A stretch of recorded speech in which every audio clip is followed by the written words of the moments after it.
warriors chasing gold. This game's ours, it's ours to hold. One shot left, one play to run.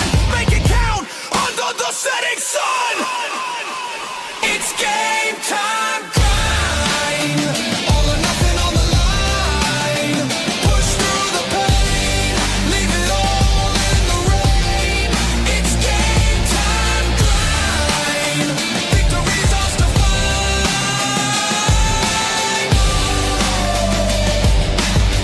Victory's ours to find.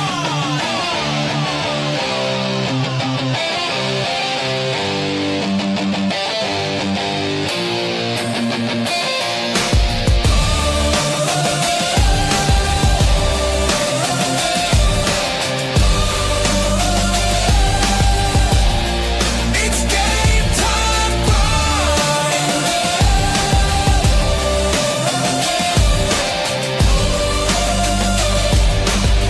Victory's ours to find.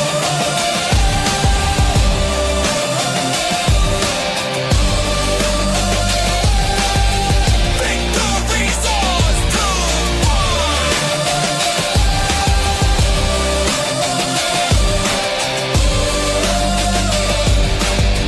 Victory's ours to find. Good evening, ladies and gentlemen. Welcome to a brand new episode of the Game Time Grind. I'm your host, Ali the Persian. We got Steve and Mystic up in the house. What is up, sirs? How you guys doing? How's everything been? What's going on? What's going on? Everything is fantastic, man. Happy to be here. I'm Can't wait happy. to chop it up. It's a party, man. Definitely, Anytime the three of us can get together, we know it's about to go down. definitely. And I was joking with you, Mystic. Don't take it personal. I was just saying, I'm happy you're on time for once. What a You know. hater. Oh, However, just for the heck of it, because I like your intro music, right? Let's do it. It's that time. Mystic in the building. Turn that on. Mystic. Mystic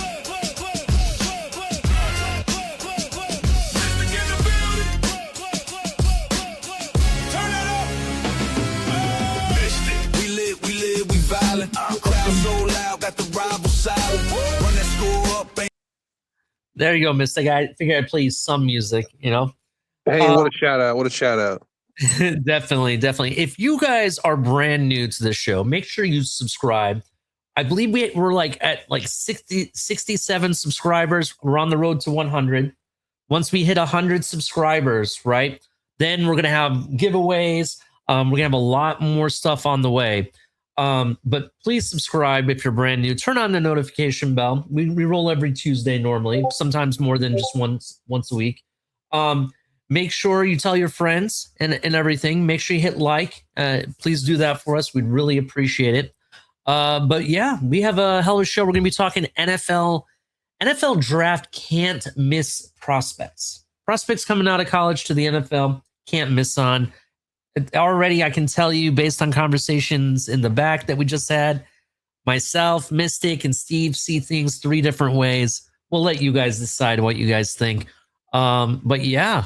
How's it going, Steve? How's everything with you been? It's going great, man. Doing as much research as possible for the show. There's a lot of pro days going on right now. Yep, not so great pro days, by the way. Some not so great, from what I heard. But yeah, shout out to the people in the chat. Let's see. I thought I saw. Let's see who we got in here. It doesn't give me their actual screen name. It just says whatever their @ symbol is. Powerhouse. Shout out to him. Shout out to whoever Dolphin Knight is. I don't know who that idiot is. Jeez. Acts like he has a show. No, I'm just kidding. I'm messing around with you, Steve. Yeah, so shout out to you guys in the chat. Yeah, man. I heard, and Steve, you looked into it. Malachi Lemon's pro day did not look so good. It depends on who you ask. He ran somewhere between a 4.8 and a 4.53. So I knew for a guy who measured in at 5'11", that's not the greatest 40, and then he didn't do a whole lot else outside of that. And I've even seen people who clocked it themselves where the video, now there's the lag in the video, right? But just for the video run, they clocked it at a 4.6.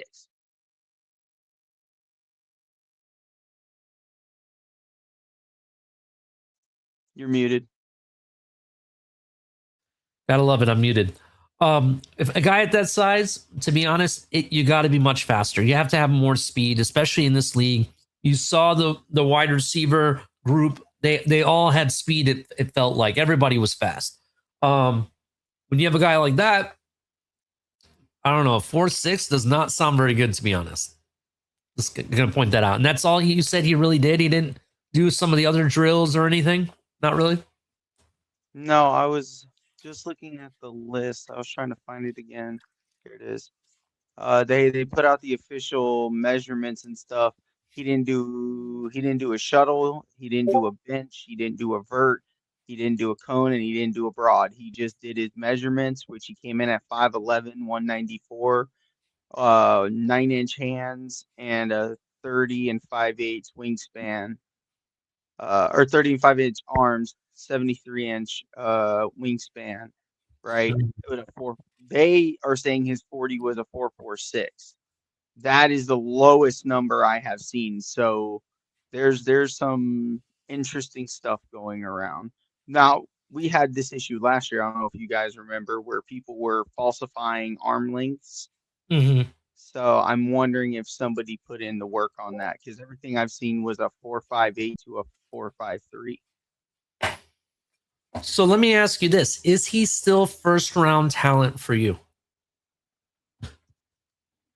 For me, late first, yes. Because again, like the 40s and all that are nice, but you see the production at USC. There's some questions, but he got separation. He was hard to tackle, like all that stuff. The film matters more than what they do at their pro days. True point. Good point. Interesting. Mm-mm-mm. Well, before we get into the nitty gritty of the can't miss players, there was some news. I don't know if you guys saw some of this. Let me bring it up and talk about it a little bit. And Steve, you might have something to say about this. New Auburn quarterback Byron Brown has gone viral on social media for his weird throwing motion at training camp. What do you think about that? Well, I mean, he's had the same throwing motion since he got into college, and he's with the same coach, so it's not like they're gonna coach him differently. It's just now he's not at USF. Like, this is a kid who had, I believe it was 1,000 yards rushing and I believe 3,000 yards passing or something like that. Like he became one of only 4 quarterbacks to hit those stat lines at the same time. Yeah. Like, he's got a lot of talent, and he's being talked about as a UDFA next year, a late round pick. I won't be surprised, and I said it to you this year, right? Like, don't be surprised if come this time next year, people are talking about him like Mendoza. Okay, so don't be surprised if people are talking about Brown like Mendoza. Yes. Okay. Hot take. That is a hot take. I mean, is it a hot take? This was the kid who was in the Heisman Trophy race until late in the year, right? He set a stat line that I believe only Lamar Jackson and I forget who the other 2 guys were currently at the time held, right? Like, now he's at a bigger school with better weapons and brought some of the weapons that he has the familiarity with. I think people are going to be very surprised about how this kid plays. Well, I guess for me, okay, I'm going to give you the same argument that people give about my team and my quarterback, right? He's with a bunch of 4-star, 5-star players because of where he plays. Auburn, granted, they're not the top SEC program right now. It's still an SEC team, and they still get 4-star and 5-star players there.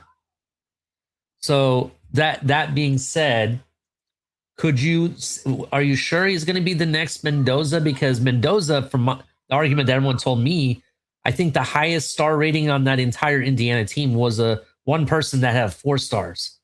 You know what I mean? That's what everyone told me. All that though. USF didn't have a bunch of 4 and 5-star recruits.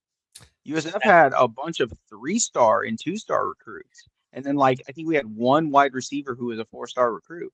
That's why I was saying, like, he did this at USF with nothing. So you put him at Auburn with better weapons, a better defense, in my opinion. Like, okay, that's why I think we might be talking about Byron Brown. And like, it might be the hot take. I'm not saying like he's going to be the number 1 overall pick, but nobody was talking about Mendoza last year at all. Nobody. And then I know whereas this year he's the hot ticket, and that's what I was getting at. I don't think so you're talking about he would come out of nowhere and yes. and okay, I give you that. I give you that. It's not like he's going to go on a run and win a national championship. It's not like that. It's more no. His name will be known by the end of this season. Everyone's going to know who he is. I get it. I get it now. Okay, all right, I'll give you that. I'm interested to see how well, or the time frame, because like not just for him, but like for Auburn's head coach. I forget his name. Your guys' former coach. Foolish. Yeah, is there going to be any time that like is he going to be able to go straight from whatever he accomplished at University of South Florida to, hey, I'm competing for SEC championships now? Is it going to be just like one to the other, or is it going to take some time, maybe a year or two, before you see Auburn, really be the team that they can be under the head coach? You know what I'm saying? Like, I don't know. I don't have high hopes for Auburn. I guess that's what I'm saying. I don't know. What do you think? What do you think?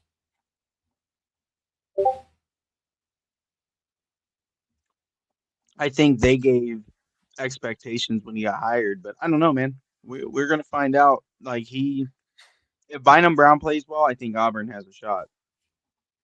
What do you think, Mystic?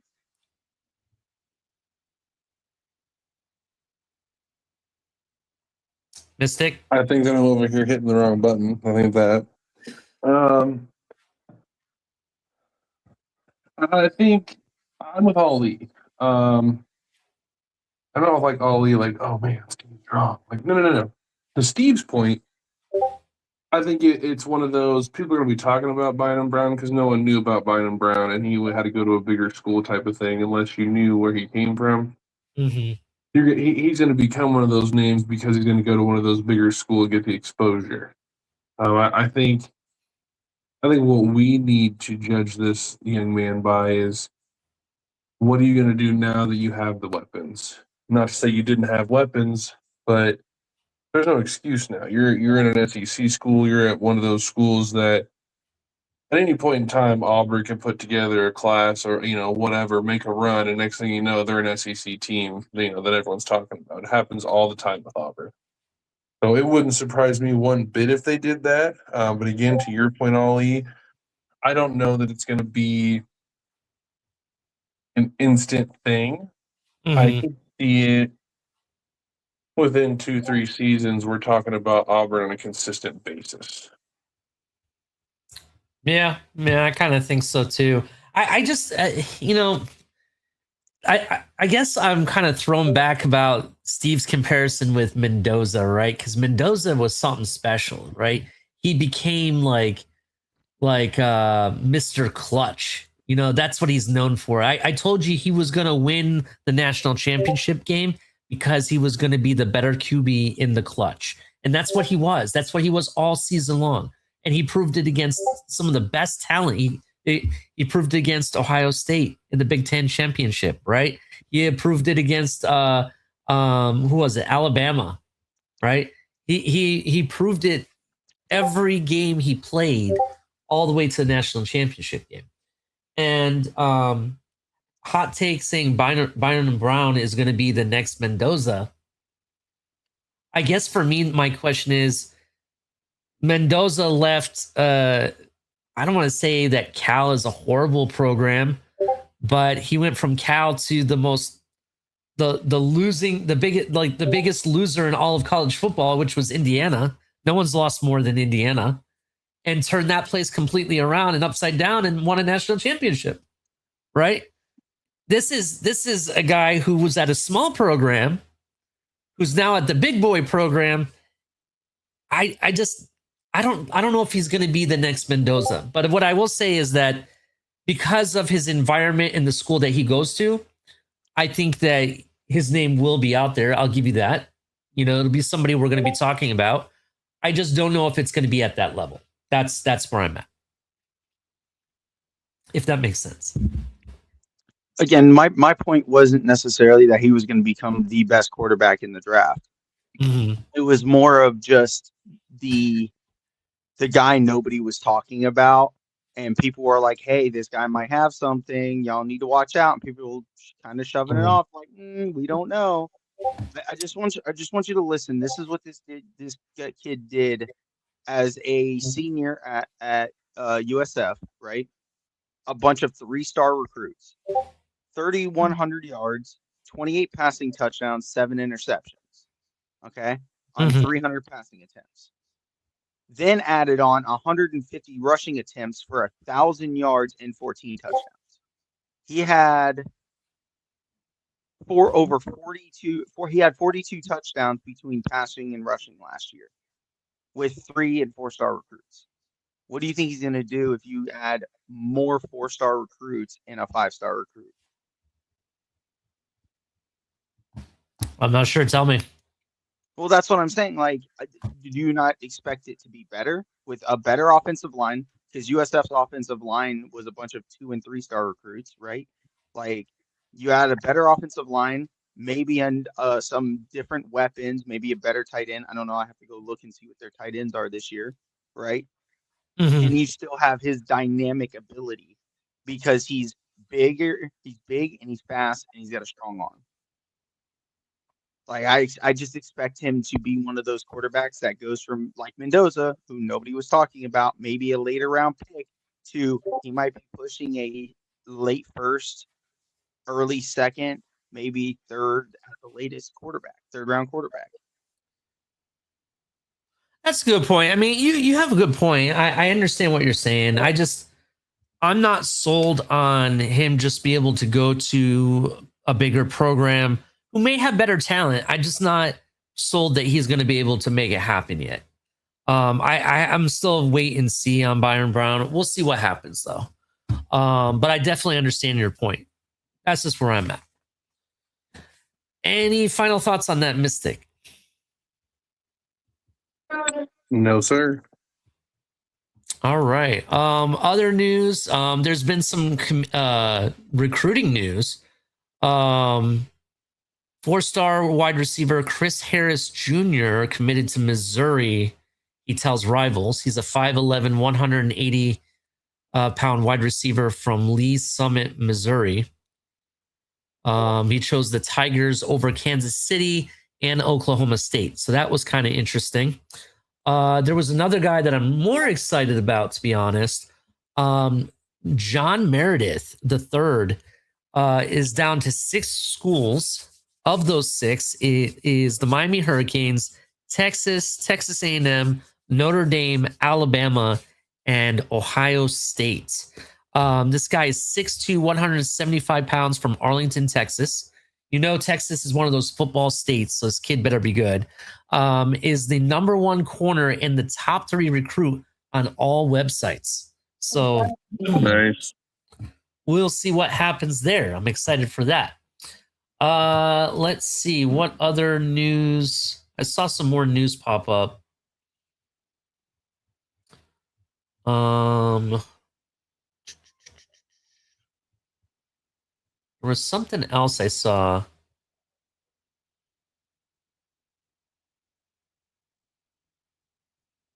Did you see what PFF College posted, Mystic? No, sir. What you got? Indiana's wide receiver duo and that's Omar Cooper Jr. and Elijah Surratt, I believe is how it's pronounced. Is the only duo ranked inside the top 100 on the PFF Big Board. That's crazy. Yep. Figure I'd tell you that. I thought you'd like that one. Well, the word is about at least Omar Cooper's. A lot of people are starting to look at him as a late first round pick. I heard that too. Like, what are your thoughts? I think he's good.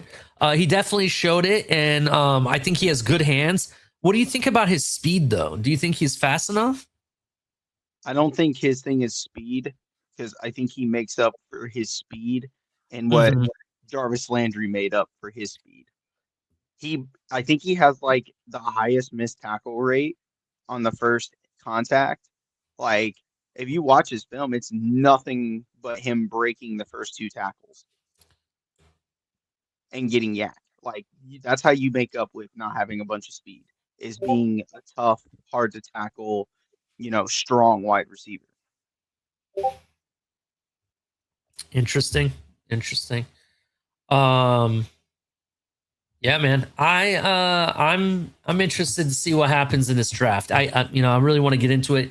Last thing, March Madness is upon us, gentlemen. And I figured since we're a college football show, we might talk about March Madness. All I gotta say to this is go Duke. If you know, you know. Duke has always been a legendary school, in my opinion. I've always been a Coach K fan. And we'll see what happens. I think they have a chance to get to the Final Four again. Cinderella team. Do you guys have a Cinderella team? I have two, maybe. I mean, I haven't fully looked at all angles of the bracket. But I mean, I guess if I'm going to take a Cinderella, I'm still going to take Miami of Ohio. They're 31-1. Mm-hmm. They did lose the MAC championship game, I believe, though. Yeah, that's why I was like they're 31-1. But them still making it in there regardless. It would be cool to see them going around. I think that'd be something interesting. Oh no, I'm sorry. I mean, I'm not a basketball guy. Like, that's no secret. I'm not even gonna pretend to know. But I'll put my homer take out there. I know a certain South Florida team that's number 1 in the East going into March Madness. So, well, that South Florida team, very interesting. I don't know if I can consider my first team, the team that I was going to mention, a Cinderella team, but they've just had a really good last half of the season. The Big Ten tournament was really nice. Could Ohio State make a run? That's my question. And a lot of people are probably asking me, dude, aren't you an Ohio State fan? Why do you have a Duke tattoo? I'm an Ohio State football fan, yes, through and through. No one will change my mind. But when it comes to basketball, I got to admit, real is real. And Duke, for the better part of my youth, Duke was real. And it still is real. They still are real. And they have some of the best talent, some of the best NBA prospects ever came out of Duke. And Coach K, to me, will always be the all-time greatest college basketball coach of all time for me. And the best, and I'll even say this, best Team USA coach of all time also. So, that's what I got to say about Duke. I do think that there's a possibility that Ohio State makes a run, but it's... They got to go. I don't know how it's going to happen. So I gotta look at this bracket situation and kind of see more. And actually, you know what? We got a minute. I got ESPN right here. I'm gonna take a second and just pull up the bracket here. Since we're talking a Big Ten, I guess I'm gonna be a homer. And Northern Iowa, is that who you're talking about? Northern Iowa, they're playing St. John's right out the bat, and St. John's is playing killer basketball. Patino's got them ready to go. Yeah. What I find very interesting is I pegged 3 teams, 2 teams to watch to be top seeds in the tournament, and one of them, the 1-2 were kind of flipped on how I thought it was going to turn out, really. But I pegged to watch Florida to start the season. They turned into a 1 seed. That I thought they were going to be the 2 seed, and then ISU, who has all the talent, great team. I had anticipated them to be the one, which they were about 2-3 weeks ago. Have their little moment, but they fell to a 2 seed. Those two, I totally expect to have their moments, but what's that famous line? Not so fast, my friend. I think there's an opportunity in the second round here for Florida. If they don't take care of business, they could find themselves in a battle. I pegged the Iowa Hawkeyes under Ben McCollum to start this season as a team to watch, to make the tournament, and to really put a thorn in people's side. Bennett Sturts, in my opinion, is one of the best guards in all of college basketball. That dude plays every minute, offense and defense, and literally wills the team that is Iowa to what they are. Dude makes big shot after big shot. One of those, you're a D2 guy, you're a D3 guy. You'll never be a D1 athlete, and then goes to the D1, and all of his numbers, they went up. Since he came to Iowa this year from being D2 last year, everything he's gotten better.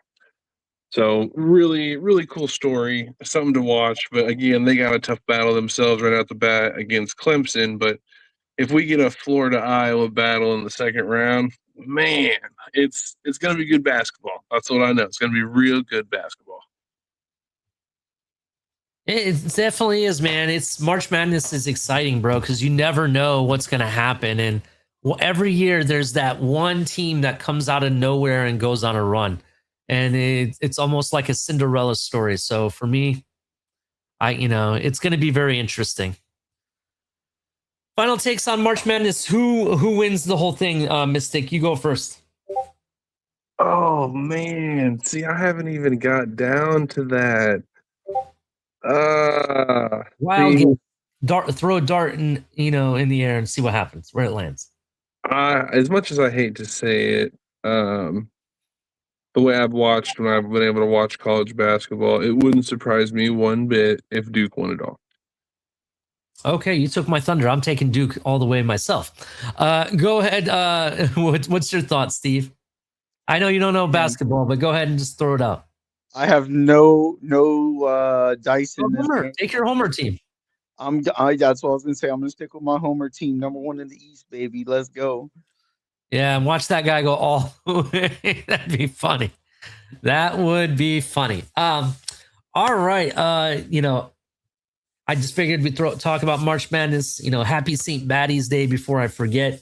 I'm not wearing my green right now. I'm wearing Miami Dolphins because we had a big trade today. We're going to talk about some of those prospects that could end up at Miami. But let's get this party started, man. Let's talk about the can't miss prospects in this draft. I'm going to go ahead and start. I have a whole list of people. I'm not going to go in any order of who's going first versus the other. These are just guys that I think you can't miss on, in my opinion. The first guy I'm going to go with, I'm going to start off, is defensive tackle Peter Woods, right? Renowned for his 700-pound squat and 4.75 second 40-yard dash, Woods ranks among college football's most explosive linemen. Analysts describe his first step violence. He has first step violence. That means from the very beginning of when the snap takes off, he brings violence. I love that. And rare hip flexibility as a defining trait. Though evaluators note occasional inconsistencies in gap discipline, scouting reports project him as a disruptive 3-technique defender suited to an aggressive 4-man front. So if you're looking for organic pressure or a team that wants to bring the pressure altogether, this is your guy. What do you guys think? I love it. This is one of the guys that I talked about, in one of our earlier shows here a couple weeks ago, and the dude is a freak. He is a freak of nature when it comes to getting that man in the weight room. He is an absolute specimen. There's been People are whispering around shades of Aaron Donald when Mhm. it comes to his athleticism. They're very, what's the word? Intrigued by the guy. I do know that I think we talked about it. He has moments where, I mean, he's so good and so fast that he almost takes himself out of place.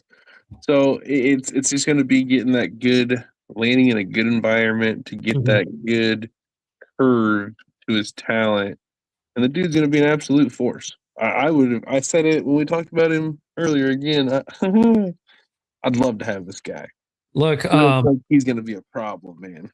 absolutely. I think he's going to be a problem. Look, and you guys know, I've talked about it. I've talked about it in the X spaces and stuff. I have said that this team needs to bring back physicality, right? We need to bring back violence. And the whole last couple of shows, I was talking about violent instincts. I always brought up violence, right? That's what this guy brings. And if any team you're looking for physicality, violence, someone's going to get hurt, this is a guy I think you can bring. And for me, I can't miss on that. I'm never going to miss on physicality. I'm always going to take those type of players. What do you think, Steve? I think Peter Wood is the best defensive tackle in this class. So I think it putting him on the list makes absolute sense. Like you said, he brings the physicality, he has the strength, he has the mentality. Yeah, I mean, uh, for me, like it's so hard because for like it comes down to question marks and stuff like that. Like I was telling you earlier, Mm-hmm. this is one of those guys I had thought about putting on my list because I could see that, but defensive tackle is such a hard thing to project because a lot of these guys get used to playing with raw physicality and strength at the college level, and you can't just do that at the NFL level. So we'll see how that transitions, but that's a good name. Definitely, definitely. Who wants to go next? Go ahead, Steve. All right, I'm gonna steal the. I'm gonna be the thief today. The number one guy for me, and he's become the number one guy for me in this whole draft. Like you can't. I'm gonna name him a can't miss because if he turns into a miss or a bust, it is gonna be talked about for generations. Sonny Styles, 6'5", 244, runs a 4.4, a 4.3 and a half vert, 43 and a half vert, a 0 missed tackle rate during the regular college season. Like, and you can see why down and gritty attacks whoever has the ball. He's always around the ball, has the ability to play trench warfare at the line of scrimmage while also dropping into the coverage with his athletic ability. Like wherever Sonny Styles goes, I think we're going to be talking about him for a very long time. I cannot disagree more. Sonny Styles is an American football linebacker, NFL prospect who played for Ohio State. A lot of people don't know this. He transitioned actually from safety to linebacker. Not a lot of people know that. And he has been one of the best prospects, not just in this combine and offseason, but in all of football last year, watching him in games, bro. You said it yourself, having a 100% tackle rate at one point. The guy is a freak athlete who comes from a freak athlete family. All right. It's not just him. His brother, who's in the same draft, Lorenzo Styles, may not be the first round pick. He's a later round kind of guy, but that kid can run. That kid has some speed, right? And then if you have, and I said this in the last show, if you saw their father standing in between him and his brother, holy shit, his dad looks like he's trying out to be the world's strongest man. That guy has some arms. I've never seen them so big. I mean, freak athlete coming from a freak athlete family. Yeah, I like this kid. He doesn't just have the athleticism. He has the football IQ, the mentality. There's not in my opinion, he's so good. You could technically put him in different teams. There's not just certain teams he fits best with. I think you could put him in every team in the NFL, right? You can put him in Miami. You could put him in Green Bay, Dallas, New England. Doesn't matter the team. The Colts. they'd find a way to use this kid. And if he ends up being a bust, holy shit. And it wasn't just me saying this much about the kid. Everybody's been talking about him. He's been the talk of the draft. That's a kid that I can't miss on, and I'm not gonna bet against it. I'm betting for it actually that he ends up being a real thing. So that's where I'm at. What do you think, Mystic? You know, I feel like maybe the label this label that we talk about with another person that I'll probably get to here in a little bit. Maybe that label was misplaced, or maybe this is the guy that's generational. And I say that because you can, like you just said, you kind of took a little what I was going to say. Dang it! You can put this guy in any team. You could take this dude and say, I'm going to build my defense around Sonny Styles. He's going to do things that gives me flexibility inside and out. He's going to read the defense. He's going to hit the holes. He's going to stop the run. He's going to drop into coverage. Like, he's going to be able to cover guys out of the backfield. Like, it's everything you want when you're building a defense, to have a guy in the middle that can say, go do this and take care of it. Go take care of these 4 things for me to make these guys' jobs easier. That's Sonny Styles. And I think we maybe we misused that label. You know, maybe Sonny Styles was really that guy. You know. Yeah. I agree. Maybe he is the generational guy. You know, there's another Ohio State prospect that I think is the generational guy, but maybe he's that generational guy. You know, we'll see. We'll definitely see. Steve, since you threw him out there, any final thoughts on Sonny Styles? Nope, that's it. Okay. All right, sounds good. I mean, even the kid himself is named after a famous character from The Godfather. How cool is that? To say, yeah, I was named after a character in The Godfather. I think that's freaking cool. So, yeah, I'm taking Sonny Styles. It's your turn. Who are you going to throw out? We already know you got your Homer takes, but that's okay. That's okay. Yeah, it's Homer time. It's Homer time. And, you know, I guess, you know, I could go either way, because, you know, I do have both of them I'm going to talk about. I think we'll see. I got a list. We'll just see who I pluck, right? When you talk about some of the highest paid offensive linemen in football, they come from the University of Iowa. And you have another one, another 2, possibly 3 coming out, and 2 of them for sure I know are going to be just But one of them, everyone's, you know, hating on him because the man's hair just doesn't want people white. Well, that's just too damn bad. Because Jennings Dunker is that guy. Jennings Dunker, again, is a cornerstone piece that you can put on that line. He don't got to be a right tackle. You can put him at right guard. Say, hey, you're going to be my right guard for the next foreseeable future. And he's going to turn into every bit what you want him to be. I fully expect him to be, in my opinion, I think he turns into an all-pro offensive lineman. That's just what you see these guys do, man. Again, look at the contract that Lindenbaum just got, and look at the contract that Wirfs got when he got his second contract. Like, these dudes, they come in, they do the dirty work, they take care of business, they get paid. Well, I'm going to tell you right now, we're talking about a guy that 6'5", up to like 320 pounds. Yeah, this guy is the All-American. How do I say this? He's like one of those cliche American players. And what I mean by that, he has, you know, red, white, and blue all over this kid. What can I say about him? His scouting reports describe Dunker as a powerful run blocker with exceptional grip, strength, and leverage. He excels in the gap, in duo schemes, driving defenders off the ball, and finishing plays with intensity. While his length and lateral quickness suggest a move inside to guard at the professional level, evaluators project him as a high floor prospect who could develop into a long-term NFL starter. Just looking at the guy, not even looking at the tape, this guy looks like a real deal. I mean, the mullet, the tattoos, the arms. Yeah, bring me dunkers, any team.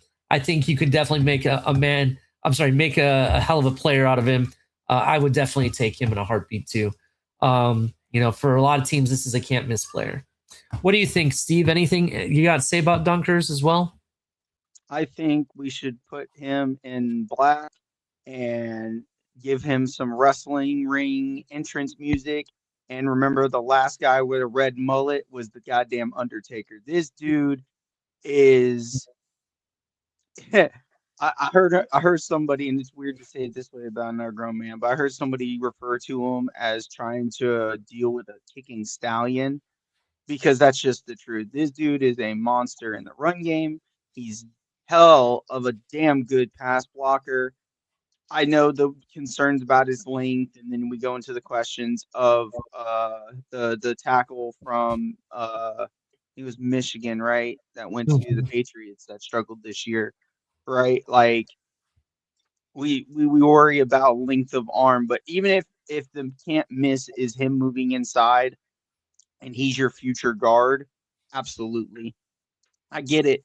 Again, like I have my concerns because of length, so that's why he didn't make my list. But yeah, Did you say he didn't make your list? Yeah, he didn't make my list. Yeah, Yeah, like- I'm not happy about that. He was on my list for sure. I only left him for Mystic because he's Mr. Iowa. I left him to talk about him, but he's definitely on my list. I agree with you.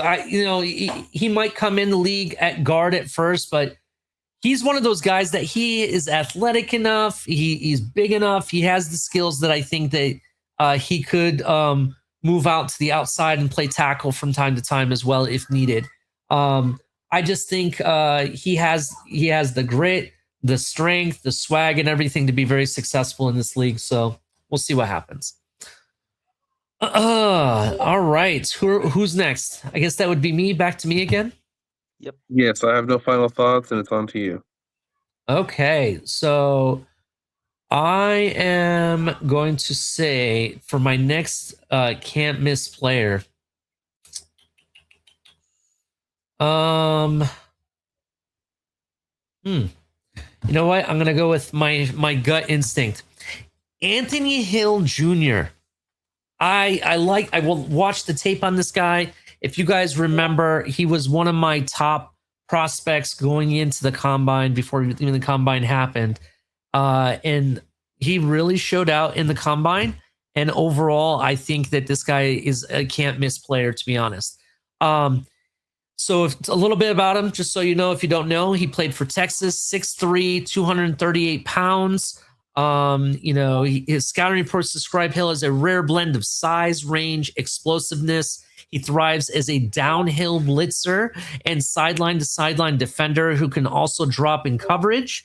Analyst notes his leadership, football IQ, and the ability to impact every defensive phase, which I really love about him. His athletic profile draws comparisons to linebackers like Jamie Collins or Jamin Davis, and more. Overall, I think this kid is a hell of a tackler. If you watch, the way he plays, when he gets his hand on you, you're going down. That's what it basically comes down to. Very athletic. I want to say he had a really fast 40, if I remember, at the combine. I'm going with Anthony Hill Jr. That's who I like. I can't miss on it. Granted, I know some people might look at this list as who would you take as your number one overall pick. That's not really what I'm doing. I'm going with this list that if it's, if I'm on the clock and he was the best player, he can't miss for me. I can't miss on that. I think he's going to be really good. I agree. I'm with you there. I didn't get him on my list, obviously, but no, I agree entirely, though.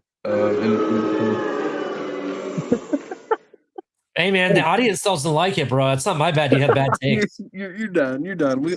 Someone's going back. We gotta take this man's power away. Come on. I'll stop. I'm sorry. I'm sorry. Too much fun with it. I'm sorry. Go ahead, Mystic. I'm sorry. Absolutely. I mean, honestly, if I'd throw him on the list, right now, like he's absolutely one of those guys. Every bit of the player that you want at that position. Again, you're looking to better your team. That's a guy you want to definitely you're running up to the podium for. Yeah, I mean, look, if we're in the second round and he's there, because a lot of people kind of have him as a late first round. I didn't think he would be a first round pick, but I think because of how well he did at the combine, I think he rose up a bit. But to be 100% honest, if he's there on the board and it's second round, as a Miami Dolphin, I'm not going to be mad at it. I would take it. I'd be like, hell yeah, give me Anthony Hill. I would. So that's where I'm at. Go ahead, Steve. What were your thoughts on Anthony Hill? Anthony Hill's the only issues with him are coachable. His eyes get him in trouble. He fights on play action. He overruns run sets sometimes. That's all coachable. He has the athleticism. He has the he has a decent sized body at 6'2", 238. He could put a little more weight on. Like, I like him. A late first in this draft with these linebackers, I don't know if he falls quite there. I think he ends up as a late second round, early third round pick as a day 2 guy. So what you're saying to me, Steve, is there's a chance. There's a chance, is what you're telling me. Of course there's a chance. Okay. All right. I don't have him as a first round pick. I said he would be a day 2 guy. That's what I said in our show when I talked about him before. I thought he could be a day 2 guy in the right situation. I just think athletically it makes definitely sense. I love the way he tackles. And absolutely great call out on you, Steve, saying that the issues with him are all coachable. It's not like he has like an athletic problem where no matter what he's going to do, he's not going to be able to, perform in a certain way. So I really appreciate that take. So good take. Who's next? Steve, I guess it's your turn. All right. Let me reach into your guys' bag one more time and pull out my can't miss tackle. Francis Mauigoa, 6'6", 329. Jaw clamps, like pincers, like crab pincers for hands. Once he gets his hands on you, it's over. Man, people keep talking about trying to move this guy in the guard, and I think it's just so disrespectful. Like, he has enough length in his arms. He has big enough hands. He's like moving at 6'6", 329 and running a 5'3" is insane for that size. Like, the dude's just a freak. You want to talk about a guy who's just gotten better at every single year, and that's what we look at. Like, he's not just winning with raw strength. His footwork is there. His technique is there. The way he attacks the pads is there. Like, you want to talk about a can't miss tackle? That was my can't miss tackle. Francis Mauigoa. Okay. Not bad. What are your thoughts, Mystic? Who? No, I'm just kidding. No, absolutely. I think I don't know what people are trying to do by disrespecting this guy, saying he needs to go to guard, but that's wild to me. But again, cool. Go ahead and tell me you're going to put Francis at guard, and tell me he's not going to be one of those long-term starters of that position. Like, holy smokes!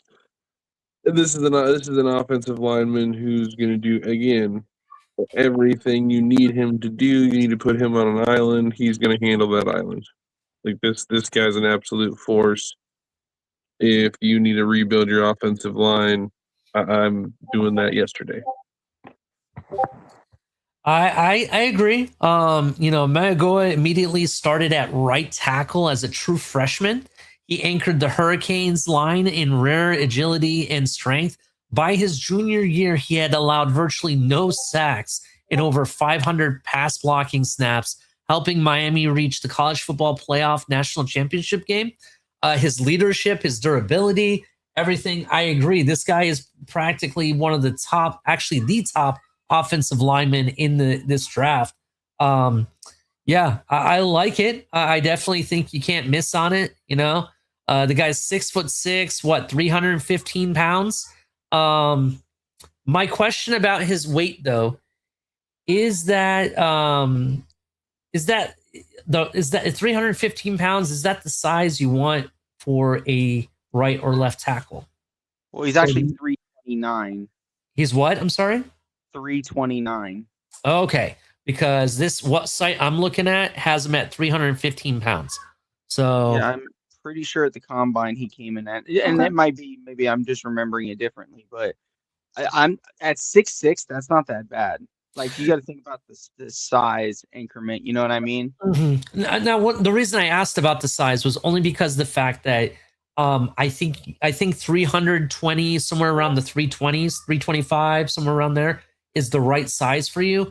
And from being at 315, I was like, okay, it's not that big of a deal to gain like 5-10 pounds at the very most. You know what I mean?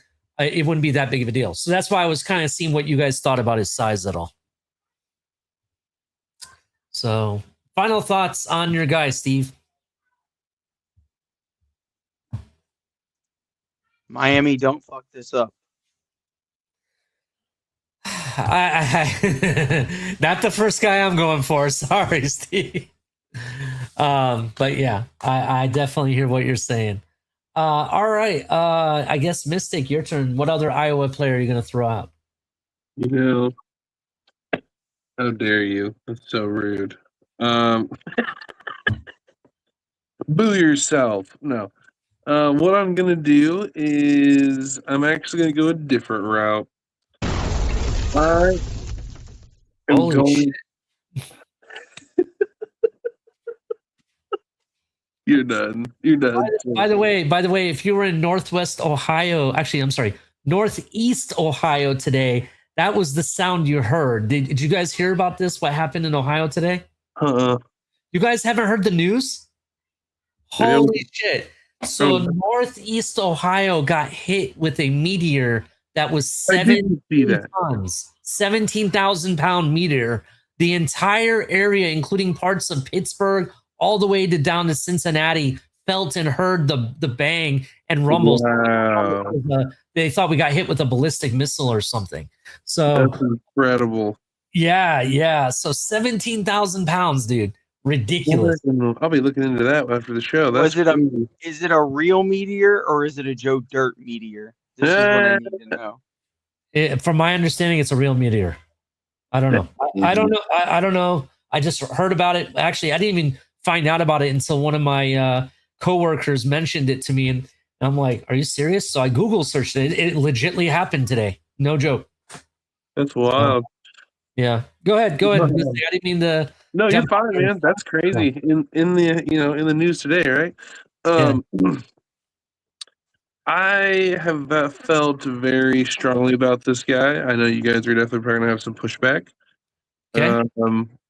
I don't think it's necessarily the right move for our team, and it probably might not be the right fit for every team. But maybe maybe it is the right fit for your team. You just never know.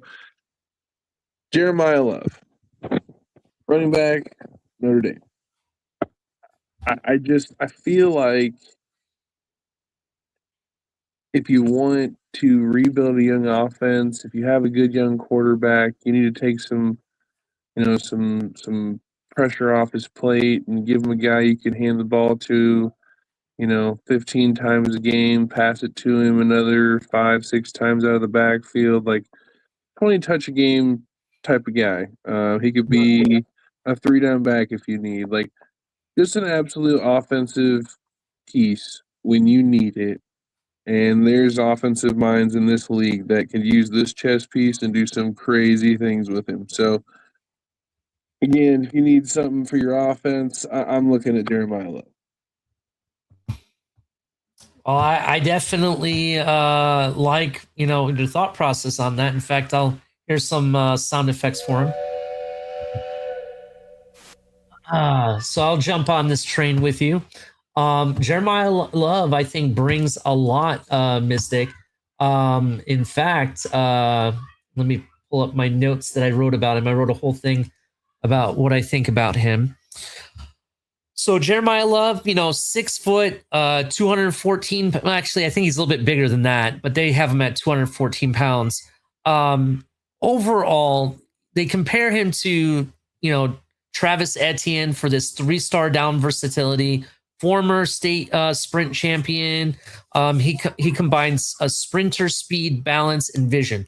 And that's the one thing I love about him. I'm not the biggest Jeremiah Love fan, but out of the running backs, I want to say with his vision combined with his speed and his balance, I think he's the most balanced running back in this draft, to be honest. His trademark leap popularized in television highlights has become symbolic. This kid is really good. Overall, I think it's a can't miss at running back. There's only one other running back I think you can't miss on in this draft, which I may bring up later. But yeah, I like it. I understand he definitely deserves to be on the list. Top running back of this draft. Go ahead, Steve. Yeah, I mean, elusive, fast, strong, right size, right build, right mentality. I mean, this guy and his dad made a comic book about himself being a superhero. Like, he has the mentality of wanting to be that guy. So, Yeah. I mean, again, I'm not a fan of him as a first rounder just because, Mhm. I think people over project running backs sometimes. But as a prospect and you're getting a running back, he's going to be the best running back in your room more than likely than not. Very good point. Very good point. Final thoughts on that, Mystic? No, sir. All right. Who's next? Are we back to me, maybe? Yep. We sure are. Okay. I am gonna go. I think I'm gonna go to a position group we haven't talked about yet. And this guy, I know he was injured, but I think if he becomes healthy and can stay healthy, I think he's a can't miss kind of guy. Jordan Tyson, 6'2", around 200 pounds, give or take. Went to Arizona State University. Tyson, what can I say about him? He's one of the best contested catchers I've seen. Had let me kind of give you an idea about. He had 2,000 career receiving yards in fewer than 30 games. Right, so 2,000 career receiving yards in fewer than 30 games. He's honestly the number 4 overall wide receiver in this prospect. I'm sorry, in this draft, but I honestly think that he's closer to be top 3, to be honest, than being top 4. To kind of give you an idea, he's a protege of former NFL receiver Hines Ward. So he's been coached by Hines Ward, who I would argue was one of the best receivers in the NFL.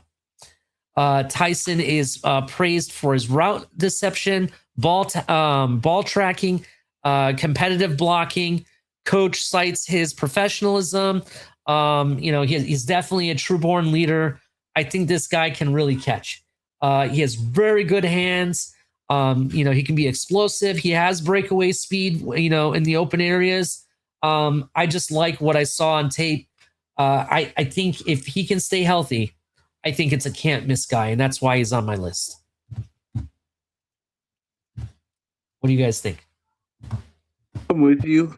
I think, again, to your point, if dude can stay healthy, I've pegged this guy as kind of a Brandon Ayuk type of guy before the Divas stuff, right? Mm-hmm. The Brandon Ayuk who is, earning that contract extension, making big plays, crazy yak. Like, there's just been something crazy here recently. You've had these guys coming out of Arizona State every so often, and there's some big playmaking wide receivers for sure. It's just the question is, can they stay healthy? So again, I hope the dude can get that figured out because he's very fun to watch when he's on the field. Absolutely. What do you think, Steve? I think for me, this guy is you're drafting him and hoping that coin lands on head, right? we've seen it. The Mike Evans, the Devontae Parkers, them hamstrings, once they start becoming a problem, they generally don't go away. Sometimes you can get lucky and they figure out with the NFL and their nutrition, they figure out, hey, you were just eating too much McDonald's cheeseburgers and you had an affinity for Dairy Queen ice cream one too many times in the week, right? So and it is true, like it happens. Like we saw that firsthand with Devontae Parker. That man was living in the Mickey D's drive-through, and his body paid the price for it. So, like for me, if they figure out the body and understand the hamstring's just a dietary thing, Mhm. you're talking about the best wide receiver in this draft, like hands down. Route running, catch radius, speed, because I do think he's faster than what people think he is. Oh yeah. Like I don't he's strong, he has the frame, he can do 50-50, but he's explosive and can create separation on the deep quarters of the field. Like you got a guy with a cannon, he's gonna love this kid. And I saw some comparisons to Jackson Smith and Jigba, like, and I understand why he's not as fast, but his elusiveness and the way he runs his routes, he's gonna get open. So yeah, like I like the kid. I just man, them hamstrings worry me. Yeah, that's the only issue. He has to stay healthy. He has to get his body in the right shape to be able to do it. And I think if he can do that, bro, it's a can't miss player. He has all the talent. He has. I would argue also that he has the speed that people don't give him credit for, and he has some of the best hands. And I mean, the tape don't lie, man. The guy can really get it done. Let me ask you guys this, since he's a protege of Hines Ward. You know what Hines Ward was famous of doing? And it's something no one really talks about. You know what he did while he played the game? Mm-mm. If you watch almost in every highlight, he's always smiling when catching the ball. It didn't matter the highlight. I just remember seeing him smile like, oh, this is so easy. No tough, I can just get it done. I'm just saying that I thought that was very interesting about Hines Ward. I know it had nothing really to do with the game, but the fact that he was always smiling playing the game, I'll never forget that. So yeah, that's my dude. Who's next? Steve, you want to go? Yeah. I'll leave the third guy to you, Ali, because you're gonna be able to give more of a better analysis than I would. So I don't know about that. I don't know if it's who I think it is. No, bro, you've been championing that train. I'll give it to you. Because my third guy, I really want to talk about, and he's not an Ohio State player. So okay, well, I have two, and they're both from the same position. okay, So I'll go with the one that I was gonna do, and then I'll leave the other one for last. But I'm gonna go Dylan Theinman, the safety from Oregon. Yeah. Speed, size, hit, everything. Like the only thing you can knock the kid for is stuff that like you can coach out of him. Like it's stuff where like in play action he'll get himself trapped sometimes, right? He'll linger way too much on the quarterback and Mhm. not see everything. It's coaching stuff. Yeah, like rare speed.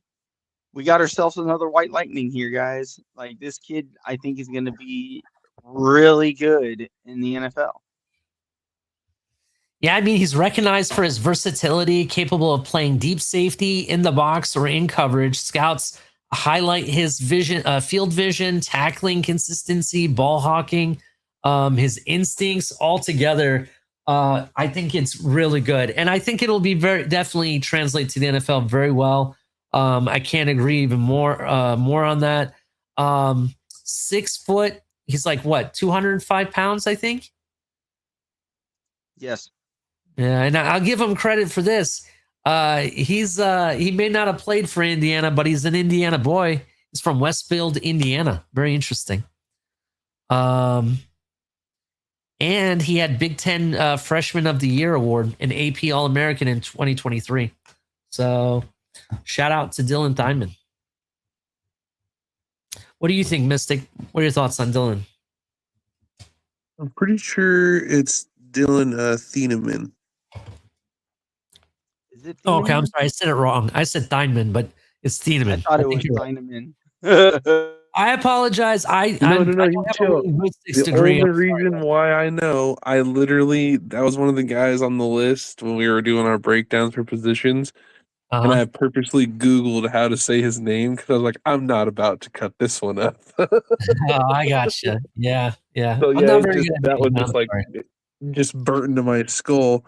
But no, yeah. If you're talking about a high football IQ safety who is going to make some plays, yeah, he's going to have his learning moments for sure. You know, I think who doesn't, right? When it comes to football, if you're trying to play at the highest level, Mhm. but if you're looking at all the intangibles and his ability to read and react, I think this dude has the chance to be special. I really do. Very. I guess he has a very under the radar feeling to him.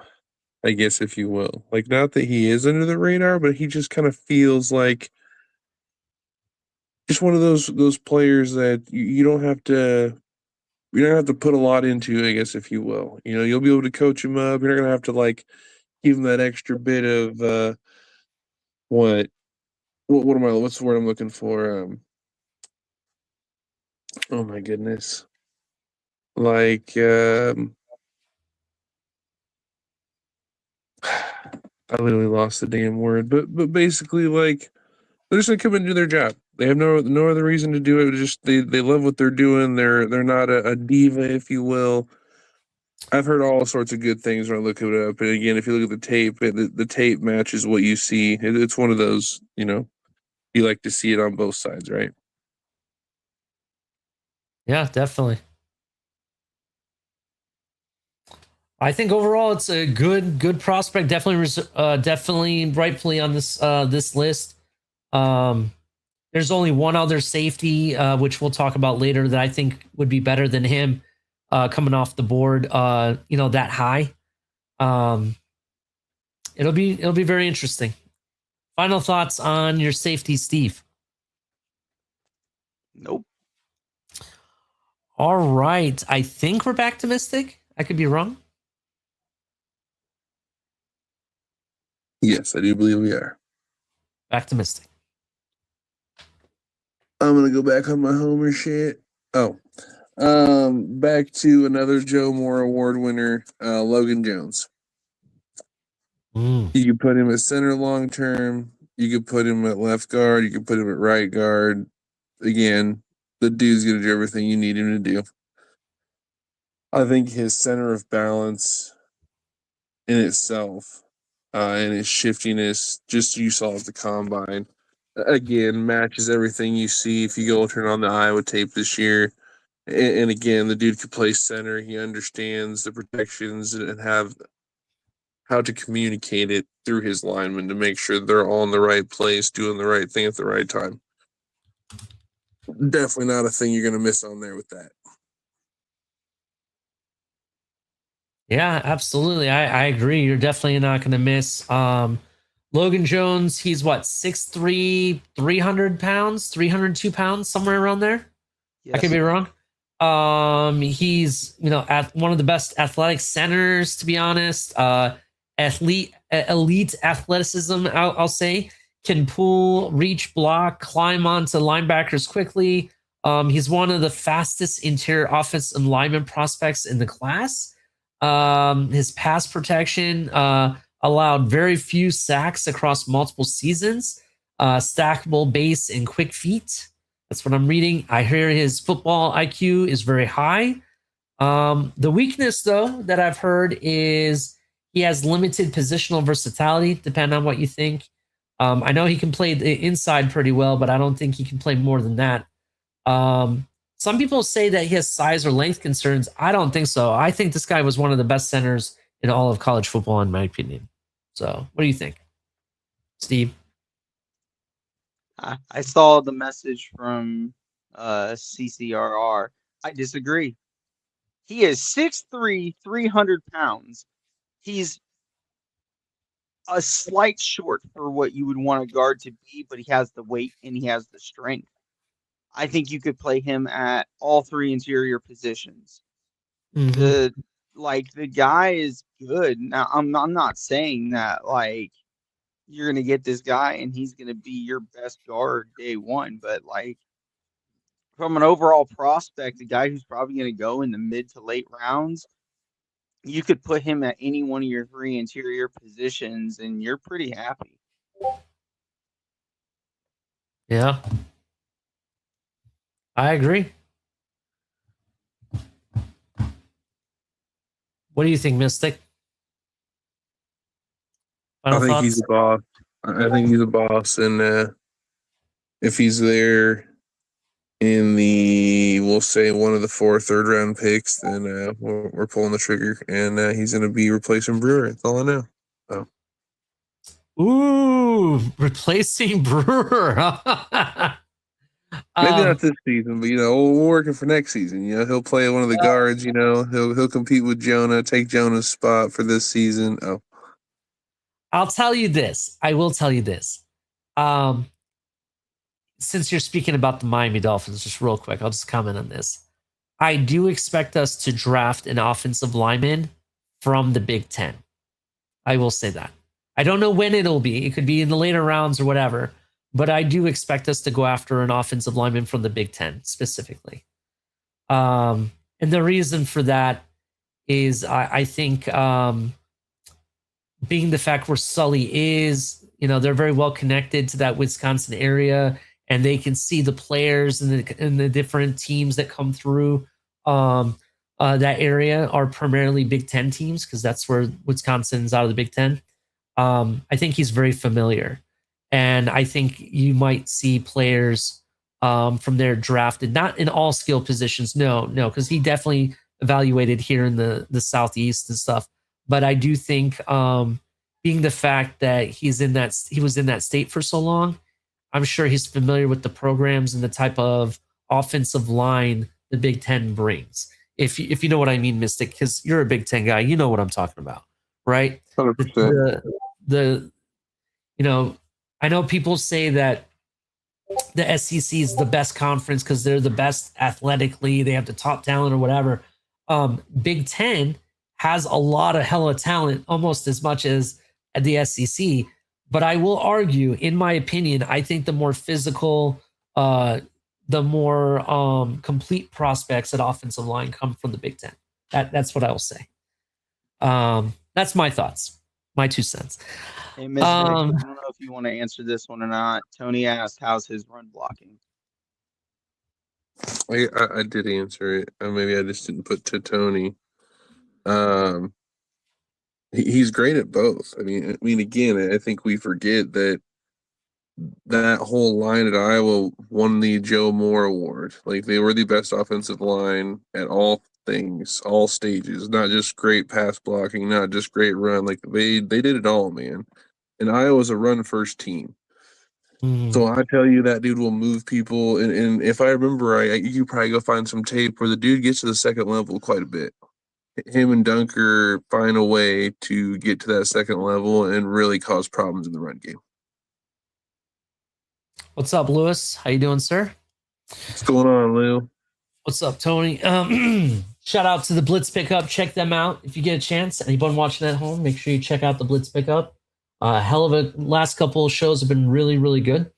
So who's next? I think Mystic, you just went, so it's back to me again.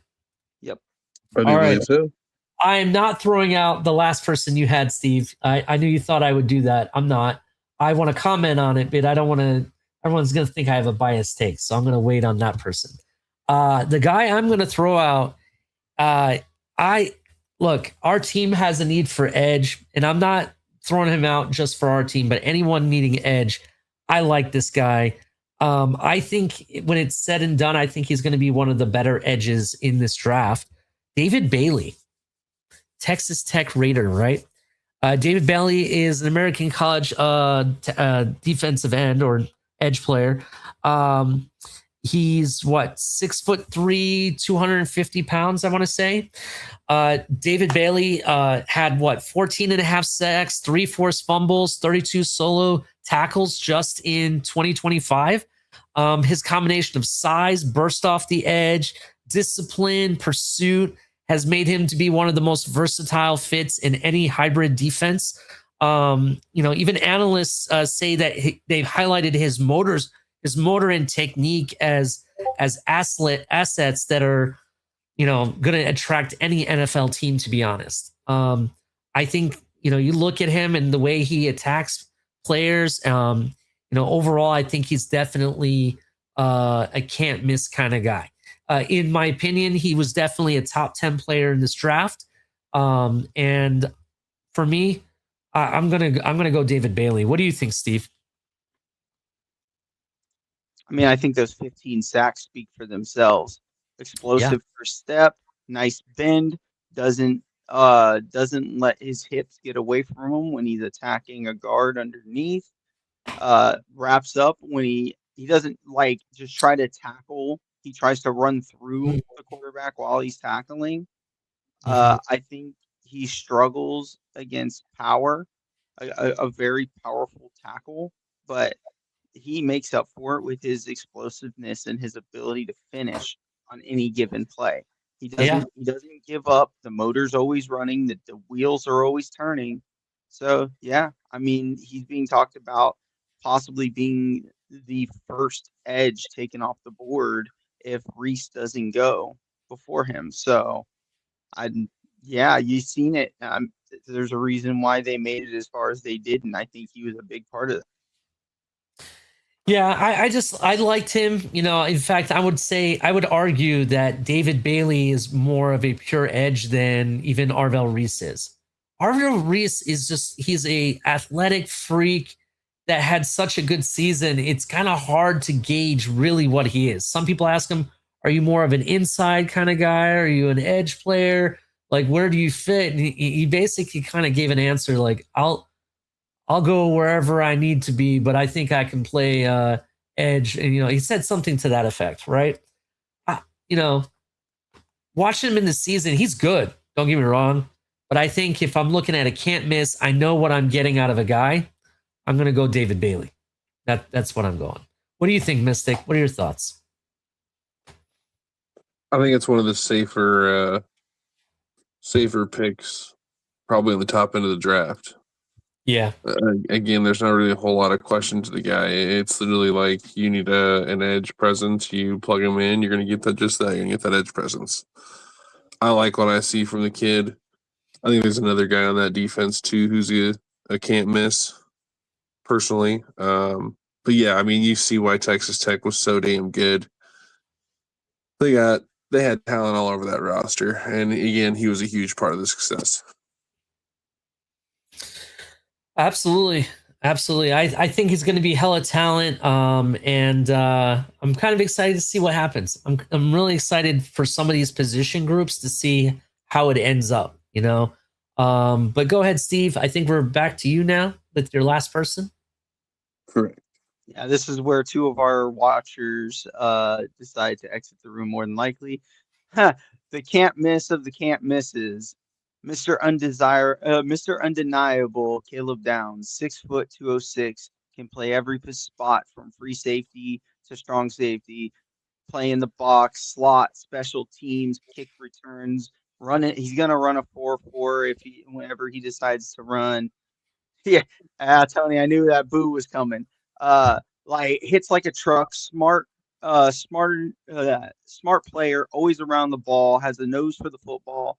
If you have a safe player you want to take, and it is a safe pick that you absolutely need a safety or a box safety, a free safety, whatever, right? Like your team needs that, and you just need that guy. He's the safe pick for me. Like he is. And I think that's why some people I think are starting to kick back at him being this great, unstoppable, whatever name you want to put on it, generational, whatever. I think people are starting to get prospect fatigue from people talking about him being the safe guy. He's just that good.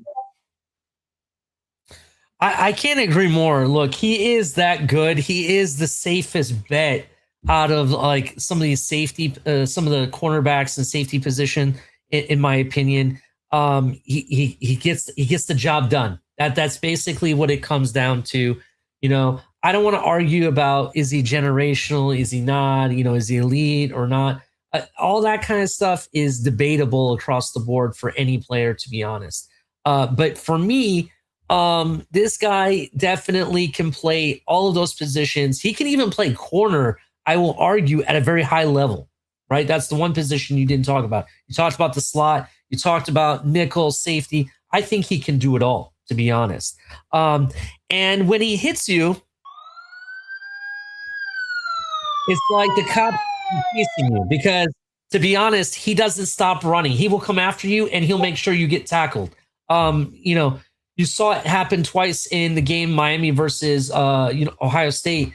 You saw him twice hit Malachi Tony, like the hardest hit you'd see, and the ball flying out. Now, granted, they didn't get the ball back like they should have, because miraculously it ended up back in his hands, but he still laid the hit and didn't let Malachi Tony get past him very much at all. I want to say it wasn't until like in the second half, later in the game, that he finally broke loose, to be honest. But the reality for me is this. I think this guy can do it all. He can play special teams. He can be your strong safety. He can be your free safety. I think he does everything at a very high level. I'm not even going to say elite because people will argue it, whatever. I think it's subjective anyways. But for me, this guy is a can't miss kind of guy, to be honest. Go ahead, Mystic. Oh, man, I'm over here dying.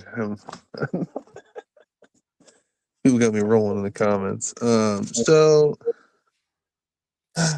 man. Lewis is starting up. It's Blitz pickup comedy section here. I see what he's saying.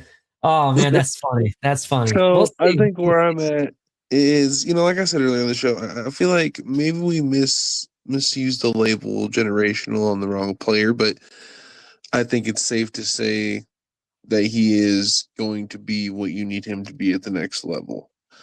I expect a good defensive-minded coach to be happy to get him. I mean, again, you have a chess piece you can put all over the field. You're not going to come and say, I'm not getting the guy and saying, oh, he's generational, he's this and that. No. I'm getting the guy saying, you're going to come in, I'm going to ask you to do 4 or 5 things. You're going to do those at a high level, and you're going to make my defense better from it.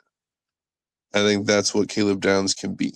I don't want to put anything more over than that. But again, if he's there and you need him, that's a sure thing. Yeah. I definitely agree. And one thing a lot of people don't give him credit for, you're talking about a guy that played at a high elite level, right? Not just in the SEC, but he also did it in the Big Ten also, and there was no drop off. You know what I mean? Usually people will say, well, if you can do it at a high elite level in the SEC, you should be able to go and be, in the Big Ten, and it doesn't change at all. Or it does change. Some people think you might have a drop off at some point. For me, he did both at both teams what they played for. He did it at such a high level. There's no drop off, and I like that. He brings consistency, and it's not just his play on the field; it's also his leadership and the type of person that he is. He's not a type of guy that you'll have to worry about him playing games in the locker room and off the field. He's really a level-headed kid that just gets it done at a very high level, and he's been very, very successful at both. So for me, safest bet, can't miss kind of guy. I'll go with Caleb Downs, regardless of what the Nayers say in the chat. What is Tony saying about Pat McAfee? What is this saying?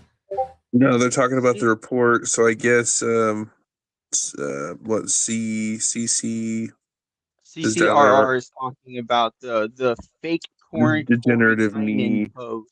Yeah. Which is a fan post about the degenerative knee, which was found out to be fake. Okay. All right. I was going to say, like, for me, it's this. I made the hot take here a couple episodes ago when that happened. Remember, I said, is this his own team putting this out, trying to set where he's going to go? You know what I mean? Because I didn't believe it. It came out of nowhere. It was just unbelievable. So So for me, Well, if they're saying a report doesn't concern them, it's probably the fact that they're kindly saying, well, they're full of shit. But it yeah, is, interpret it how you will. yeah, I agree. I agree. Good. I like the pick, Steve. He definitely deserves to be there. He's the number one safety in this draft, in my opinion. So it's a for sure thing. You know what you're getting with him. The whole question of him being generational or elite. I don't have to worry about that. I know what I'm getting. The best damn safety in this draft, and he's going to be a hella good safety in the league. That's what you're getting. 100%. He's not just the best safety, he's the best DB overall in this draft. Yeah. And yes, I do think he has a very good chance of being better than Eman was last year. Again, like a lot of us liked Eman. We talked about this in the spaces. Lewis was super high on Eman. I was super high on Eman. People were saying he had stiff hips and wasn't fluid. The dude overachieved even what the most of people who liked him thought he was going to do. Like, he well overachieved what anybody thought he could do in the league and turned out to be even better than all of us thought. But I do think Caleb Downs has the ability to have that effect, if not more, on games. We'll see what happens. Mystic, you're last person. Who do you have? So I kind of changed it up here a little bit, right? I got something interesting here. Mm-hmm. I got my can't miss project of the draft, all right? And you'll understand why I say that, because I think athletically, I think intangibles, it's all there. I just think that we don't need to ask this kid to come out, in my opinion. I wouldn't ask him to come out and say, I need you to be my starting quarterback right now. I would find a way to say, I need you to be my starting quarterback next year. And that's Taylor Green.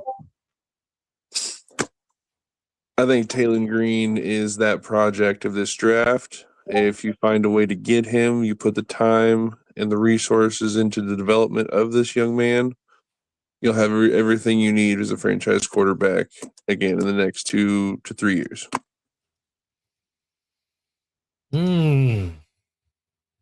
Very interesting. Do you want to take a stab at that, Steve? Yeah, I think his combine speaks for itself. The man broke every quarterback record there was during the combine. 6'6", runs like lightning, has a good arm, I think it was a 43.5 vertical too? 44.5, something like that. Like, yeah, it's nuts. He's a freak of nature.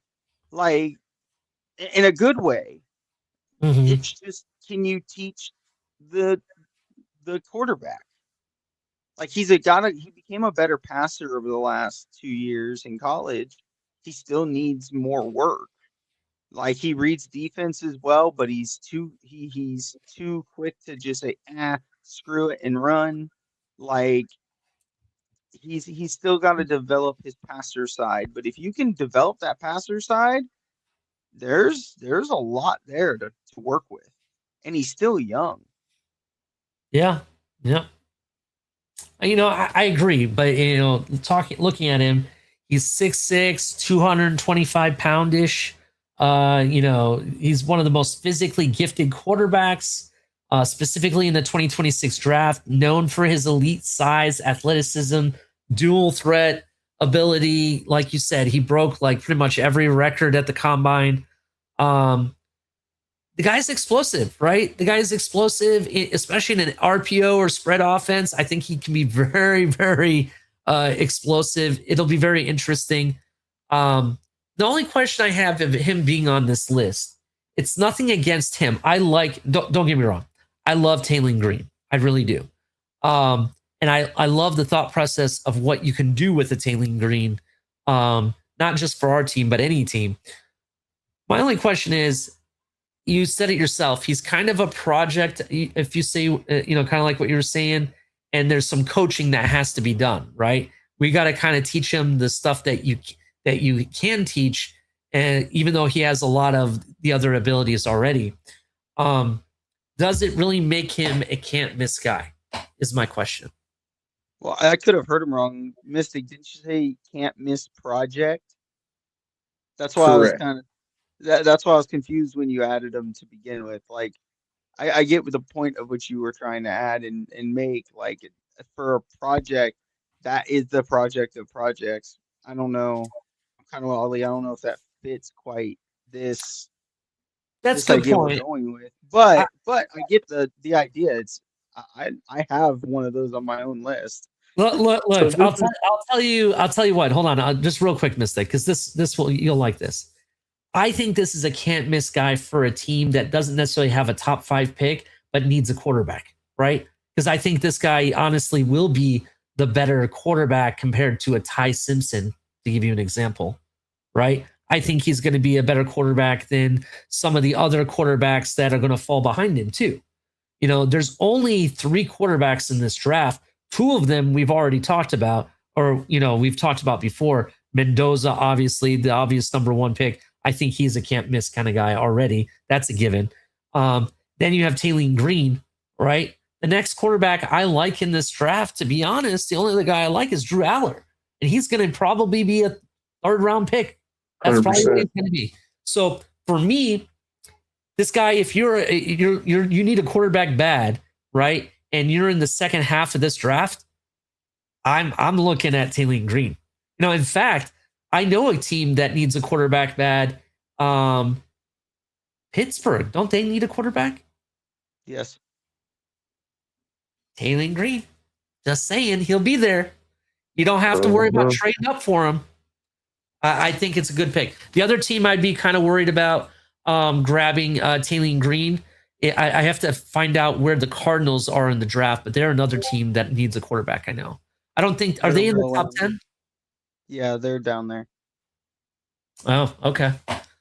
But yeah, we'll see. But I don't foresee that. Like, as much as I liked Taylor through halfway through the season, he did started to peter off towards the back end of the year. He didn't finish as strong as he had started. And he had a few many turnovers than he needed to have, even though I do think his rushing made up for his passing. Be right back, gentlemen. Keep going. He never quite got where I thought he was going to be. I think he's going to be like a 3rd round pick, maybe 4th round pick, to somebody. That's kind of where I was going with it, if you will, is if you look at, you find projects in the modern NFL, you usually see guys taking projects 6th, 7th round, right? The elite athleticism that you see from this guy, if you have the flexibility, you identify him in the 3rd, 4th round and say, yes, do I want a chance letting this go to the later rounds? Hell no, this is my guy. Boom, we nail him. That's how I looked at it. I'm not spending no 1st, 2nd round picks, nothing like that. I look at it as a 3rd, 4th round, identifying an elite athlete that, hey, again, I'm not playing him this year. So you get him. And Malik Willis has for Miami's case sake, we'll say Malik Willis has a really good year, and then you have a serious competition on your hands of a Taylor Green, Malik Willis in year 2 type thing, right? So you can find that with some other places. Another hot place to look, as you guys are talking, what about the Rams? Eventually Matt Stafford's going to retire, and why not have your guys sitting waiting ready? If a Taylor Green could fall to the Rams and sit behind Stafford and learn some things, oh my goodness. Does Taylor Green seem like a McVay type quarterback? That is a really good question. I don't. Because I would say Drew Aller fits them way more than Taylor Green does. I could see that too, but I could also see Sean McVay's just so football smart and savvy that I think he looks for the best athletes to fit systems personally. Look, he had Jimmy sitting behind Stafford, and I think wasn't there a report that they were like intrigued with Trey Lance or something before he went to LA last year or something? Like, I think he's intrigued with the athletic side of quarterbacks, but I don't know. I just think it'd be interesting. Again, you would need, we talked about Taylor Green learning, right? You would need someone of that elite level, in my opinion, to sit behind to really teach him those things. See, So that's I why I see thought them. I see them taking like a Nussmeier or I could see that too. a Drew Absolutely. Aller or like somebody of that style quarterback play. Because again, like I mean, this is golf. Since McVay's been there, it's been golf and Stafford, right? And then the backups have been like Teddy Bridgewater, um, Baker Mayfield, uh, Jimmy Garoppolo. Like there's some of those guys are mobile, but not really. Like I think he cares more about the passing side of quarterbacks than athleticism. I get your point, and I do think it could be a possibility. I'm not saying it's not a possibility, but I think they would shoot more towards the Nussmeyers, the Drew Allers, those more pocket style quarterbacks than Taylor Green, who's more of like the Lamar Jackson. Like I could see Baltimore if he's still sitting there in the third round, just taking a stab at him and bringing him in to be Lamar's backup and develop him in that system.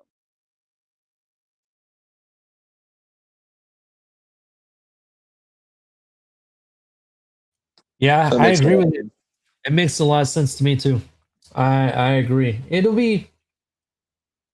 I think it'll be very interesting. I think the Taylor Green project, regardless of where he goes, it'll be very interesting because I was thinking about it. I mentioned Pittsburgh needing a quarterback. Um, but didn't they draft a quarterback last year? Tim Howard, or what's his name? Will Howard, or whatever his name is, Tim Howard?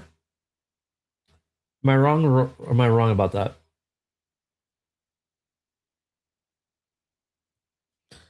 Can you guys hear me? Maybe not. Yeah, I hear you. I couldn't remember, so I was looking it up real quick. Howard, the quarterback out of Ohio State, used to play for Kansas State. Yeah. I just couldn't remember Mm. if it was them who took him or And I not. know he had to have surgery on his hand or something, and they didn't really get to see him very much. And besides, they had Aaron Rodgers, obviously. I want to see him take the next step over there. I want to see what he does. But if Taylor Green's there and they're on the board, does Pittsburgh pull the trigger? I don't know. Yeah, they took him in the 6th round. Yeah, I don't know if they'll pull the trigger. It'll be very interesting. We'll see. Definitely see what happens. Final honorable mentions, I would say, for me. I had an honorable mention that was on this list. And let me pull it up. I can tell you who it was. Come on. Here it was.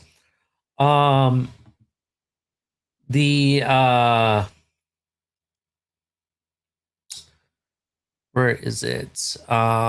Casey Conception. Do you know who I'm talking about? Yes. Guy out of Texas A&M. Yes, sir. Yep, he was born in Charlotte, North Carolina, so North Carolina boy. His playing style stands just under 6 feet. Conception relies on agility, field vision, and strong hands rather than his size. His versatility allows him to contribute as a receiver, rusher, and returner. Analysts have praised his football IQ and consistently in clutch moments, traits that have elevated him among the best SEC wideouts. So this kid, I think, could be something special and very versatile. Could see him in several different roles. What do you guys think? Jack of all trades kind of guy. It's so funny. Is this guy? He's an honorable mention, though. He's an honorable mention for me.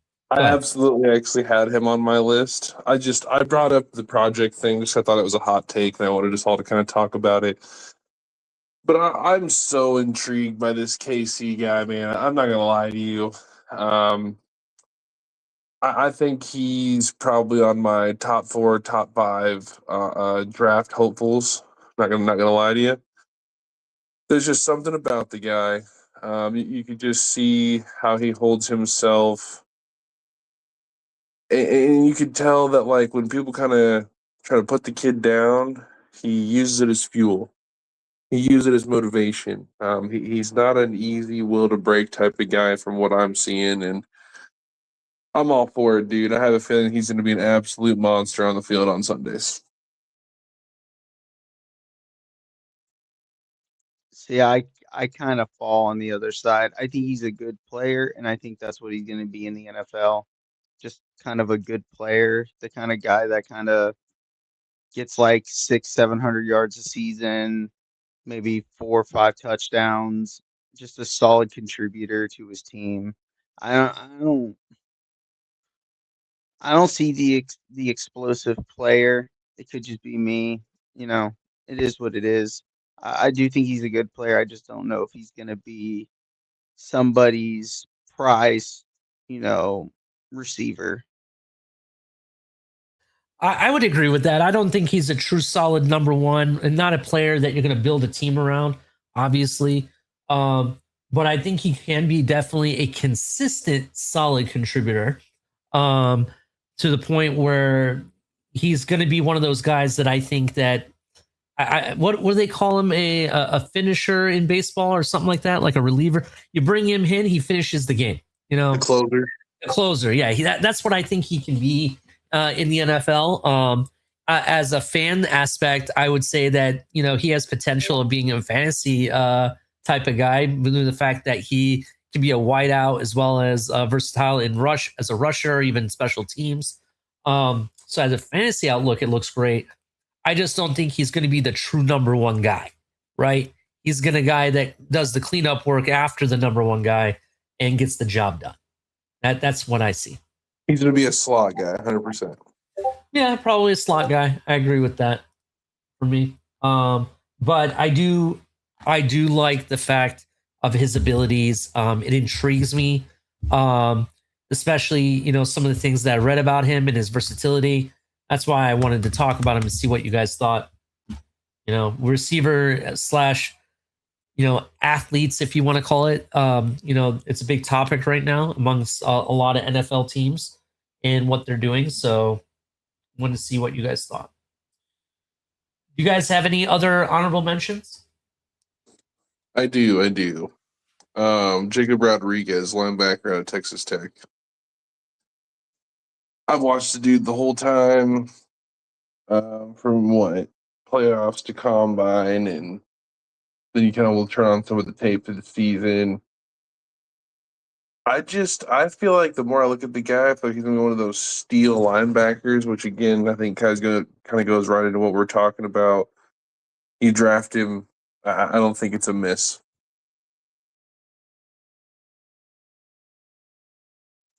I mean, I spoke in length about him when we did our player breakdowns of who to keep an eye on.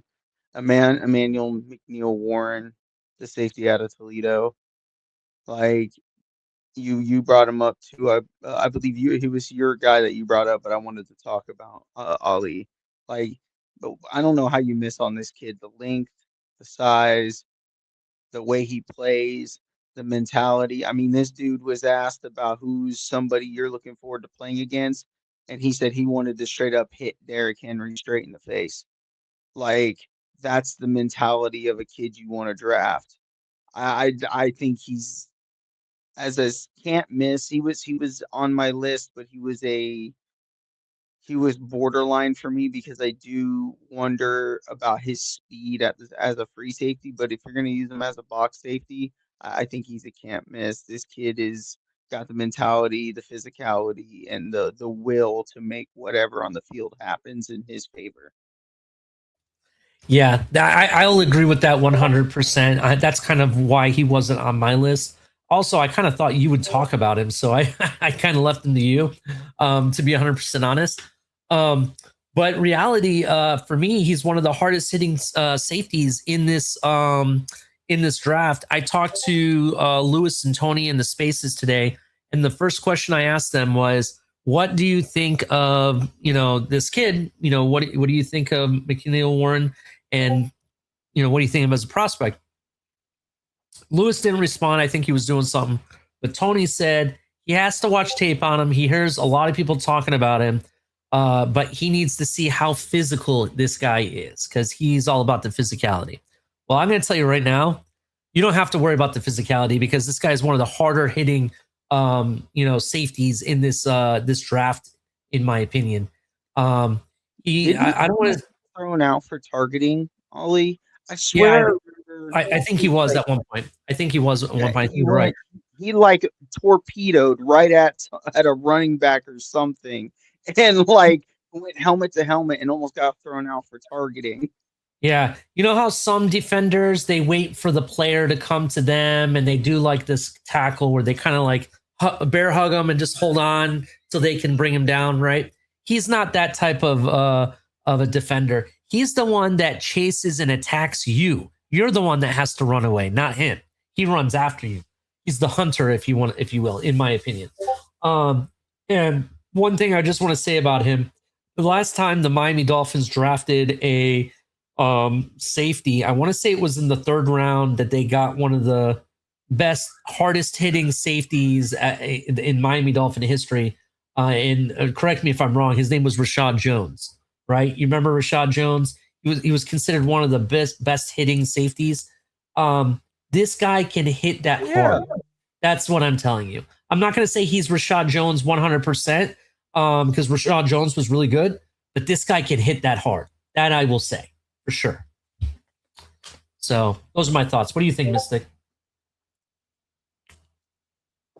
I need to do more research on the y'all's boy from Toledo, but I keep hearing the same thing, and you guys just keep mirroring the things that I'm hearing, so it's just the same stuff. So I'm sure if I turn it on, I'll be like, "Oh, hey, look at this." Yeah, man. I'm telling you, I like this kid. Some people are saying that he can go as high as the 2nd round. I don't know. I think he's going to be a late 2nd or early 3rd, but we'll see. Maybe all the talk will get him into the 1st round. You know, more power to him. But I just think he's something special, and wherever he goes, I think he's going to be good for sure. Well, I guess we're down to everybody's favorite segment, which is the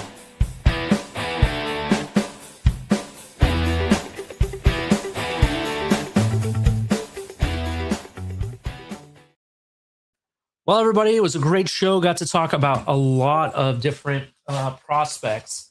Unfortunately for Mystic, who didn't have him on the list, and so did Steve, didn't have certain people on the list. They'll learn. They'll learn. People can't change the mind of everybody, but we'll see. Just kidding, gentlemen. I thought it was a great show. Great talking to you guys. Steve, what are your final thoughts? I think the phrasing of can't miss can be taken in a lot of ways. Because I think certain players can be considered can't miss depending on where they fall in the draft, right?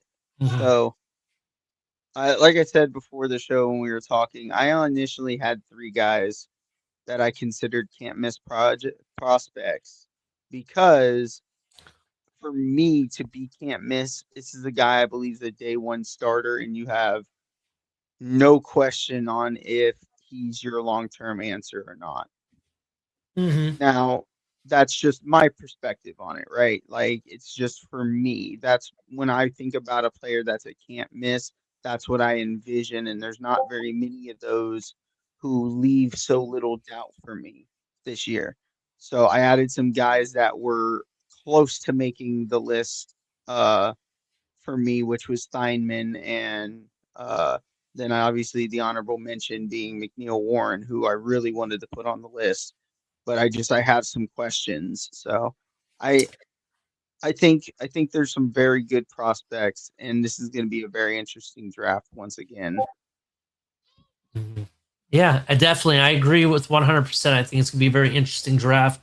And that's kind of why I didn't have Emmanuel McNeil Warren on my can't miss, because I think he can definitely be good. Is he a day 1 starter? I don't know. I don't know. If I really thought he was a day 1 starter, I would say for sure he's a number one draft pick, first round for sure. You know what I mean? But the fact that I have him more of a day 2 guy, that's why he wasn't on my list. But the guys I mentioned, like David Bradley, Peter Wood, those guys are definitely first round picks for me. And that's why I brought them up. So what do you think, Mystic? What are your final thoughts? My final thoughts are kind of just more of the same. I'm very curious to see what teams throughout this draft process deem to be, their can't miss guys, right? I want to see if there's going to be any crazy moving for some of these guys. I really enjoy looking at these prospects and seeing kind of how athletic this draft really is. Kind of, you have some raw talent, but again, you have some guys who I think, day one starters are going to make a serious impact in the league. So again, just more of the same. You can just super happy to be a part of the process and continue to see where things go. Definitely. Steve, you got any other thoughts? Nope, I'm all thought out. Well, Steve is all thought out. And that was our bottom line. Thank you everyone for showing up. Make sure you hit the like button, subscribe if you're brand new, turn on the notification bell, tell your friends, come over to @4th and 10U. Please follow us. We're on the road to 100. We have over 60 some followers, trying to grow the community and start building up. And it's going to be very interesting. We have some exciting shows planned out. We'll be talking more about the spring games that are going to be happening over the next month or so. And including a lot more about this 2026 NFL draft. And we're going to have some more mock drafts coming up. We'll see what happens with that. And watch us live on draft night. We'll be live here on the 4th and 10U with Game Time Grind. So till the next time, we will see all of you later.